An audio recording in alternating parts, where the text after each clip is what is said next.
Hello and welcome to the Mindful Coach Podcast. And I'm your host, Brett Hill. I'm a mindful somatic coach and founder of the Mindful Coach Association. I meet a lot of coaches working with the Mindful Coach Association. I'm so inspired by their stories and the courageous work that they're doing that I created this podcast so you can hear them too. If you're aligned with this work, then join us at themindfulcoachassociation.com, where you can list your services for absolutely free and receive invitations to community meetings where you can network and meet your colleagues. We hope you'll join us. And now, the Mindful Coach Podcast. Hello and welcome to this edition of the Mindful Coach Podcast. I'm your host, Brett Hill, and today we're interviewing a really special guest, Lisa Widmark. Welcome to the show, Lisa. Thanks, Brett. It's a pleasure to be here. Well, thank you so much for joining us. Lisa is a member of the Mindful Coach Association and has been joining us for some of our community meetings. And when I heard about her specialty, which is in sports and helping not only athletes, but all different kinds of other really interesting characters, which we'll hear about, I wanted to have her on the show so we could hear about her journey and some inside baseball, if you'll pardon the pun, on how mindfulness plays in this world. She's a performance coach with over 20 years of experience working with competitive athletes and other performers, helping them relax, focus, and access their best. She is also the host of her own radio program about mindfulness, appropriately called The Present. She works with athletes to provide solutions to their specific performance issues and employs mental coaching techniques, mindfulness, positive psychology, and quality instructional design to help them achieve peak performance. Lisa, I'm really excited to have you here and to talk about your journey with mindfulness coaching. It's an interesting, mashup. It's like, you got drawn to psychology, I guess, at first somehow. What was it that drew you into that field? Interesting. I think just helping people understand their own thinking so that they can stop blaming and enjoy their life a little more. Well, you wanted to be helpful, huh? I wanted to be helpful. Yeah. That's kind of a through line for all the coaches. It's like one of the things I love about being around coaches and the coaching community is everybody in the room that's a coach wants to be helpful. I mean, they're the people that are kind of rolling up their sleeves and pitching in and doing the extra work to help out with, either the physical work or the task. I mean, I just find they're generally a very cool crew to be around. It does make your social media feed very positive when you're attached to all the coaching groups that everybody's helpful and kind and doing their part. It's also easy to get advice. Mm-hmm. So you started off with an interest in psychology, and where did that go? How did that work out for you? What did you wind up studying? Well, I did a bachelor's in psychology and was thinking about clinical psychology. And I really had professors who discouraged that. And I guess they were looking for people who, if you can't handle the worst part of it, you shouldn't go into this. Wow. And so I got, I got discouraged about working with people who were depressed or schizophrenic all day long, every day. It really does, the secondhand trauma really does take a toll on you after the years. And then I met someone who was at the very early stages of the entire field of sports psychology. And he said, here's a group of people who are motivated and willing to put in the work, willing to do whatever it takes to get to the next level of performance. And when you work with them, they show up and they do all their homework. So, a little bit on the lighter side of the human experience, right? In terms of like, how do I be a better athlete or be better versus how do I avoid going down the drain? Right. Instead of taking people who are not functioning at the time and helping them get up to a level of daily functioning, you're taking very high functioning people and helping them perform better. So you mentioned that this was like the beginnings of the field of sports. Was it sports psychology? Is that what it Sports was? psychology, yeah. So there were a couple books out in the 80s, like The Mental Game of Tennis, The Mental Oh, Game of yeah, that was a Running. famous Mhm. book. Yeah. And so it was around when those books were being written. And so you were right at the forefront of the whole birth of the field of sports psychology. I wish I was in. I did. I I'm was trying to in. make it sound good here, Lisa. Well, I was in the first master's program in the country. Well, that's pretty Um, there. but then when I got out of school, there were not only no jobs yet. I would write letters to baseball teams and try to explain to them uh, what mental skills meant. So I would have to, I would write How'd that letters go? saying, you should have a sports psychologist, and this is what that means. And what was the reception like? I was 24. They probably tossed those right in the trash. Yeah. Well, kudos for reaching out and trying to carve your way into blaze a trail, I guess is what I'm trying to say, because that truly was that. So, yeah, I say that qualifies as leading the pack, and you've been doing this whole time. So I have. I have. that's quite a lot of history. So you decided to get involved with sports psychology and to help out the various folk around. So what happened next? How did you get engaged?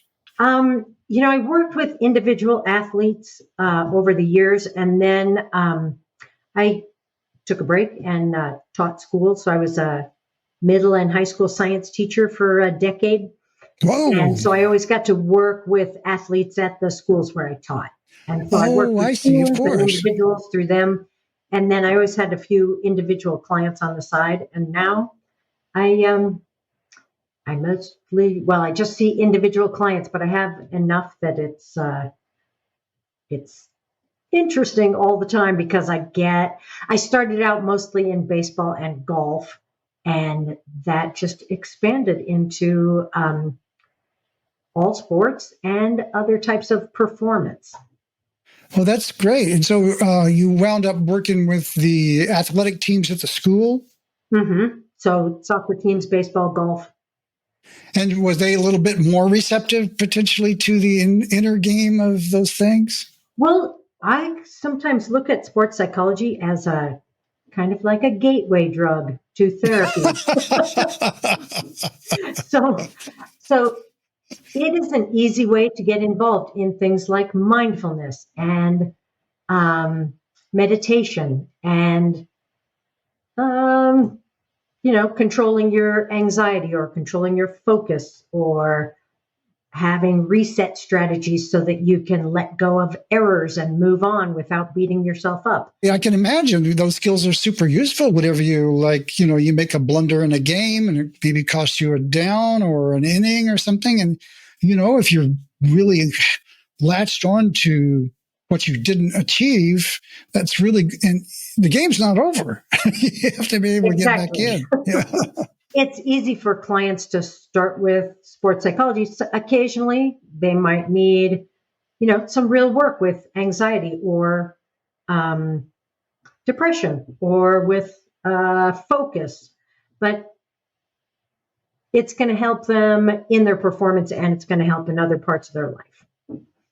Yeah. So how did this move? How did mindfulness then become like part of your skill set? How did you get that involved? So very early in the pandemic, I felt like I needed some additional assistance just maintaining that calm and being able to respond better to situations rather than reacting.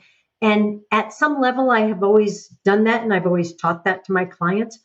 But I felt like I needed to take a deeper dive as far as that went and get a stronger skill set as far as teaching that. So I went through the MBSR program with a group called Palouse Mindfulness.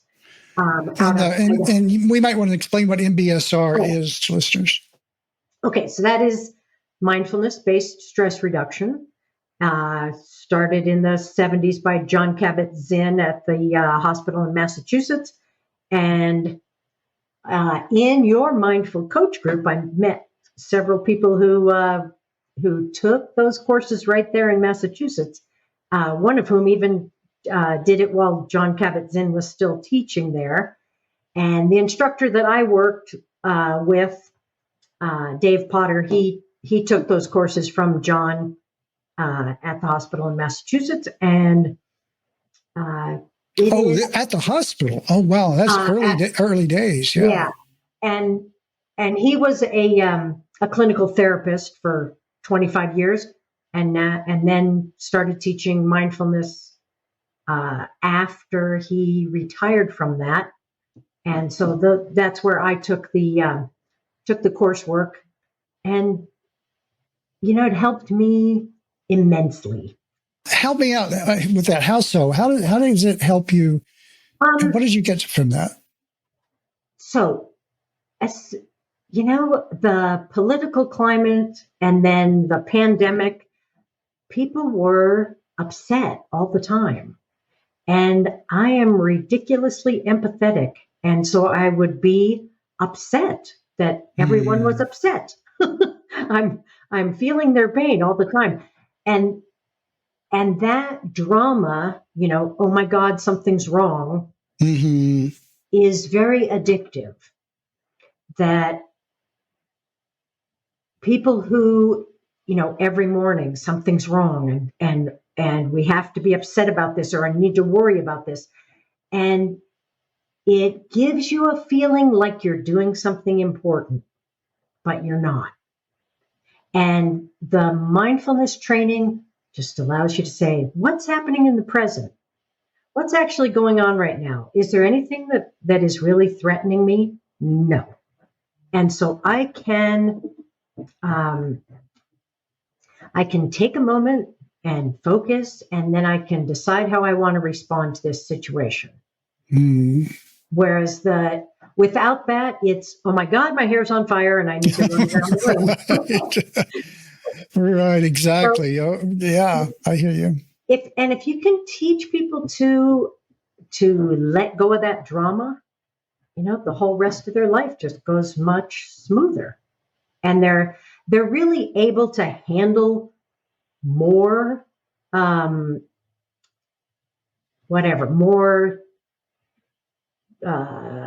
anxious situations, more crazy things going on. They're able to handle those in a thoughtful way rather than, freaking out is never the answer. Yeah, exactly. Well, that's really great to hear that you had such amazing benefits from the practice. Does that change the way that you coach? I add little bits of it in. I don't teach the mindfulness-based stress reduction course. I would recommend that everybody does it because it's just going to make the world a much better place. But I put little pieces of that in as needed with all of my clients. There's teaching mindfulness, which we all know that's a thing, and there's big trainings around all that, and there should be. And then there's coaching mindfully, right? And so I'm trying to understand, and you feel no harm, no foul if you say, no, I do everything the same way. I just like it better, or not. I'm just objectively curious. Like, did you notice that you do things differently as a result of that training in your sessions? I would say because I am more mindful, yes, that it does make a difference. So let's say I have a teenage athlete who starts having some suicidal ideations, which certainly happens. I think in the past, as a parent, that would freak me out, and I would try to remain calm and help them through that. Whereas now I'm much better equipped to, okay, here's what we're going to do. And here's how we're going to approach that. And this is what we're going to do next. And I'm right here with you. And that it's, first of all, easier for me, but then I think that they get that added benefit that I am calmer and more focused and better able to help them through that. Well, that's important work, obviously. And, and short of like that severe of an issue, I'm sure that you deal with clients who are not quite Right. that far It down. might just be I'm really stressed out about this tournament this weekend. No, it's not always that serious, but occasionally it is, and it's nice to be ready for that. Yeah, well, that's amazing that it helps you with that, and such important work. How have you factored this work into your work with the athletes? Like, how do you think that they benefit from what you're doing with them that another coach who hadn't had that training might not be able to bring?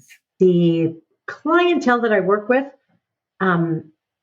they are interested in improving. We work on solutions together. I will give them some suggestions. They might say, this one doesn't sound like something I would do. Let's try this one. So there's usually 2 or 3 solutions to access whatever's going on in their performance. And they're willing to give it a serious effort to try out. Let's see if this works for me. And then they will go out and see, does that affect my performance? A lot of times it will. Sometimes they're going, I didn't notice the difference when I was playing soccer, but suddenly I'm able to communicate much better with my roommates or with my partner. So they give me the feedback that this is how I'm using this is how it works, and then that allows me to tweak things going forward. So as far as other coaches that don't have this, I want to go into, there's a group called End Abusive Coaching, and they are doing some amazing work. Nice. They're introducing social emotional learning curriculum for coaches that's amazing. In high schools. And you might remember, when you were a kid, that coaching a lot of times was yelling at kids until they did the right thing, and then they would stop yelling at them. Or if they messed up, you would get possibly something that could be considered verbal abuse now, but back then it wasn't. That's how coaching, not for all coaches, but for a lot of coaches, that's how coaching was done. Let's say 50 years ago. That definitely still happens. And I counsel clients through getting over being subjected to that type of coaching. Yeah. So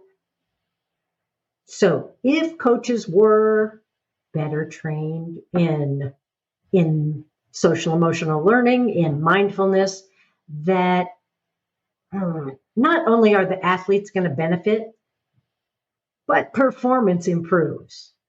It does affect your performance. Just like, learning a new subject is really hard if you're scared. Doing your best performance, if you're not, you want to be totally relaxed and focused. We talk about being in the zone, or there's other ways to describe that flow state, that you are relaxed and focused. And so having a coach who can access that mindfulness piece is going to help athletes be more relaxed and focused.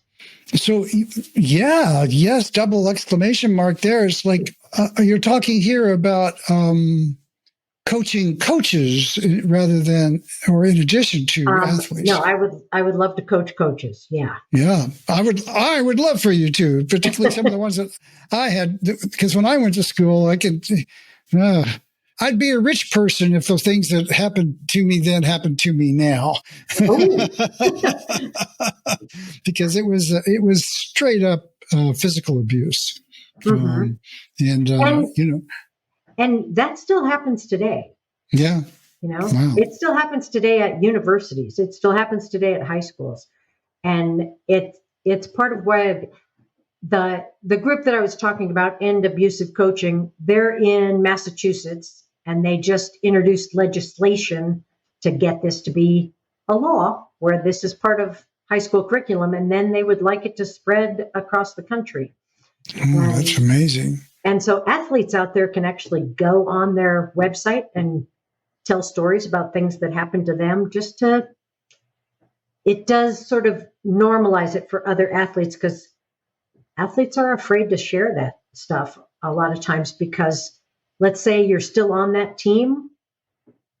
If you share a story about that coach, then you're probably not on that team, and maybe nothing happens. So it is a little scary in that regard. What's the name of this program again? It's called endabusivecoaching.org. Oh, endabusivecoaching.org. Okay, I'll link to that in the show notes for real. Hey. Oh my gosh, that's so inspiring. I love hearing that. It's just another example of the great work that's going on out there. And one of the reasons I love doing this podcast is because, there's so much great stuff happening. It's important for people to hear about it. Mm-hmm. And they're introducing legislation. I mean, that's no, there's some a great volunteer who runs the whole thing, and he puts in all his own time and money to make this program come to fruition. I appreciate that. That's a lot of inspiration and a lot of good being done there. And so, the work that you're doing now, are you looking to engage more people? How are you reaching the world with your work right now? One client at a time right now. So I see clients online and in person. I'm currently in Reno, Nevada. And then I see clients online from all over, and I do a webinar for golfers with a terrific golf fitness coach who is, she's in Phoenix, Arizona, but we do an hour-long podcast about fitness and mental game skills specifically for golfers. And then I have a radio show called The Present. It's where everything happens. Indeed. So how did you get started with that? The station put out a ad saying we need some more DJs, and their station is primarily music. And I said, I have an idea. This is what I'd like to do. And they said, great, let's do it. Oh, so this is actually like radio. It's not like internet radio. Right, which is, I know most people out there don't actually have a radio. Well, there's one in my car. Okay, but you don't want to get up early in the morning and go out to your car and sit in the car and listen to the radio. That's true. So it is available online. The station is kwnkradio.org. I'll send you a link for that too. Yeah, absolutely. We'll have it in the show notes, and people should tune in and hear you talking about being in the moment. That's beautiful. So that comes on Sunday mornings at 8, but once it's archived, you can go on the website and listen to it anytime. Sure, absolutely. And that sounds fabulous. I also get to interview people in the mindfulness community on that show. So I try and give people some little section of mindfulness, like maybe mindful eating or self-talk, and then an exercise that they can practice. And then I interview somebody about some area of mindfulness, and that I kind of push the envelope there as far as where the edges of that go, because I interviewed a neurologist who teaches mindfulness to Parkinson's patients. Oh yeah, that's so important. I love that. I think I'm going to have a guest in that area as well. Yeah, I'm so impressed by that kind of work. And so you've got the radio show and you're working with clients. And you mentioned golf. Like, how did you got involved with golf? Was that because of your work with the high school and you developed that expertise, or? It probably did start with a middle school golf team. Oh, wow. Nice. No. Yeah. I mean, I think, and then the inner game of golf, because I think about golf as a sport, and you've got a lot of me time out there with just you and your ball and your stick and the air and the grass. And it's kind of like you're. Let's say compare it to basketball, where you are paying attention every single second. Otherwise, you're going to get hit in the face with a ball. Golf is pretty much 4 hours of distraction and 30 minutes of focus. Wow. Yeah, that's a completely different inner game, really, in a It lot of is. ways. Yeah, there's a lot of time for your thoughts to get in your way. So what have you found are like some of the most helpful, inner exercises or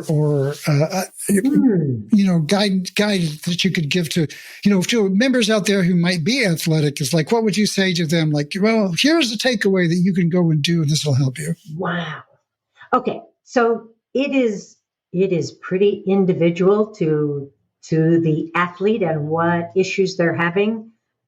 So a baseball player with the yips is completely different than a golfer who has a bad shot and then ruins the next 4 or 5 shots thinking about that.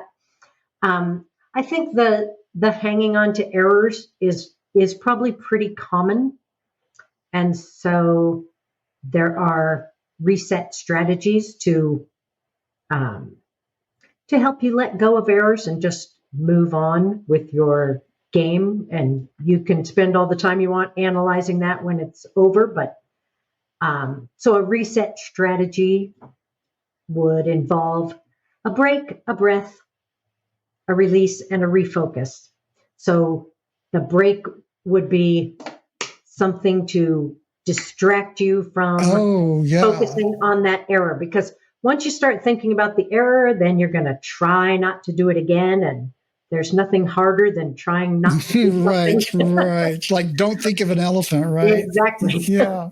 And then a breath. And that's sort of, where the mindfulness piece comes in, that you get to control where your thoughts go. You get to control where your focus is. You can control your relaxation, your breathing, your heart rate. So that breath. And then I usually like a physical activity as a release. On the golf course, you can take a handful of grass and fling it over your shoulder to let that last shot go. And then some sort of whatever you want to call it, some sort of saying to refocus yourself. I love golf. And depending on the client, they might want to call that a pep talk. They might want to call it a mantra. But it's something to remind you of the present moment. This is what we're doing right now. This is where we need to focus. That's great. And so prescriptive. It's like, so a break, a breath. A break, a breath. A break, a breath. A release and a refocus. A release and a refocus. Okay. BBRR. And you can use it, if you're losing your cool with your kids at the park, use it then. Right. Or if you're in business. What am I really here for? Or if you're in business or doing a presentation and your demo doesn't work. I'm from a technical background with Microsoft and others, and you're doing a demo in front of 400 people and you push the button and the computer goes away on the big screen. It's like, what's the birdie? Suddenly you're like trying to figure out what to do next. Right. And if you lose your composure at that moment, it doesn't help anything. And if you are able to refocus and even make light of it, it might even help your presentation. Yeah, exactly. Because people do admire quick, graceful recoveries. They really do. I love that a good recovery is sometimes better than a good start. Right. Because that's what it really is about. That it's about having enough grace to just keep continuing. Well, that's amazing. So now I've got to come back around to something we mentioned in our pre-show conversation. We had a quick talk about somehow in your world you wound up coaching poker players. What the heck is that about? I'd love to hear some about that. I used to think that golf was the most mental game till I started coaching poker players. And they have taught me that it's not as much about the cards as about the player. And there are different types of poker games, some that are very slow and some that are very quick. So there is a difference in coaching those different types of players. But that sometimes you get caught up in the game aspect of it and you are not making your best decisions. So something that I have found working in really all different types of performance, from soccer games to poker games, that you are out there and you're using your training and experience to take in all the information you can and use it to make good decisions. Okay, so you're doing that on the soccer field, you're doing that at the poker table. And the more experience and training you have, the better able you are to gather information and make good decisions. But when that stress level ramps up and you're not thinking as clearly or you're getting distracted, now you can't gather information as well and you can't integrate it to make those decisions as well. And that's what I help people with.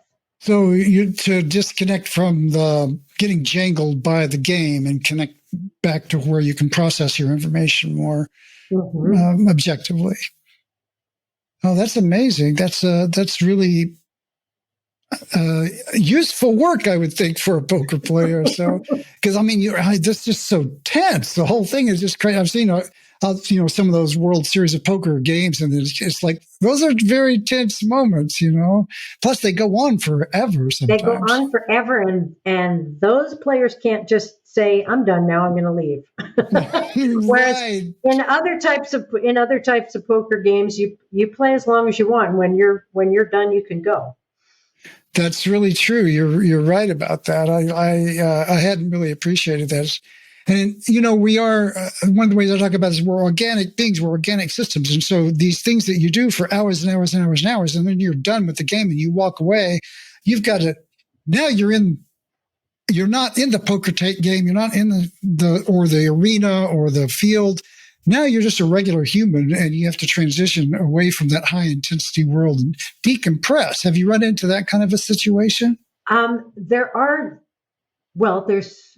certainly sports, poker being one, and sporting situations, a highly competitive tournament where that decompression time is really important. But I think for especially teenage athletes, for my clientele, that evaluation time, that debriefing time is really important because that is where some self-compassion often gets left out.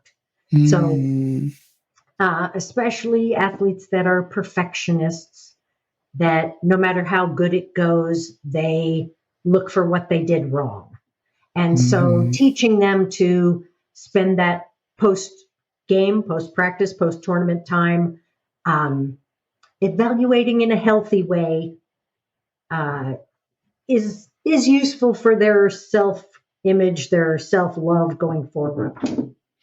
Right. So remembering to like be kind to themselves as much as they can. That's really good, because you can see how, particularly at these levels of performance, from people who are, winning is a thing. And if you don't win, and not everybody wins, right? So if you don't, then, oh my God, and all the negativity, and I'm stuck at this, and if only, and all of that can just make your life really miserable. And then you can't perform your best whenever you're feeling that way. Right. And for most of them, hey, it's a game. You get to play. And if you get to play for a living, how awesome is that? That's pretty awesome. And it's pretty awesome that you get to do this for a living as well. How can our listeners find you? I have a website that is maintained, probably not very well maintained.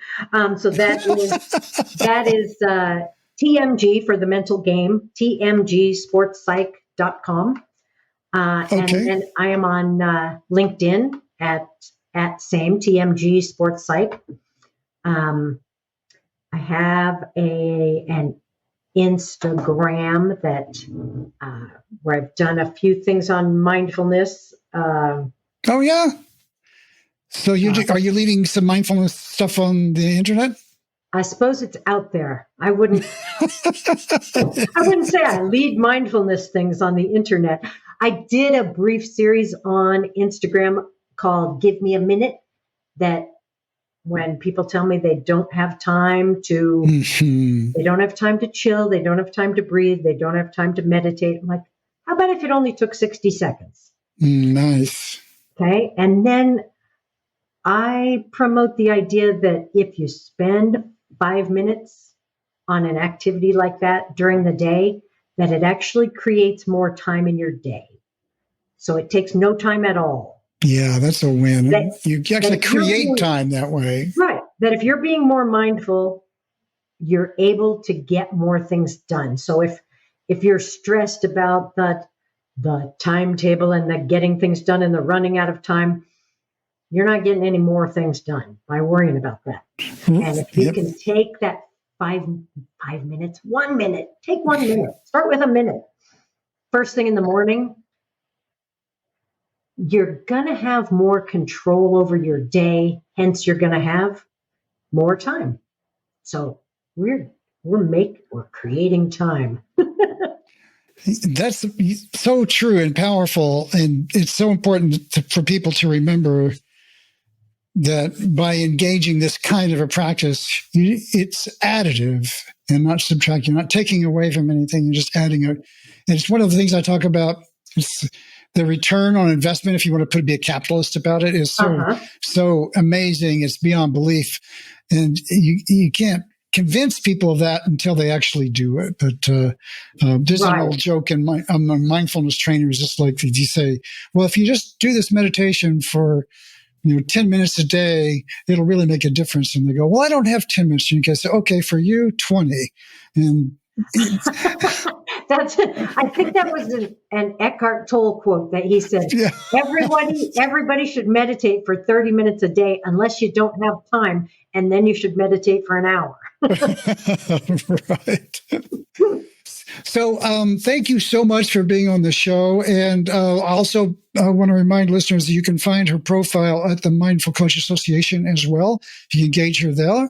And, it's so great to have you and hear about all the ways that people can learn from the inner world of golf, soccer, poker, and all the fun stuff that you're doing, and your inspiration to be of help to others is an inspiration to me, and I'm sure our listeners as well. Oh, thanks so much for the kind words, Brett.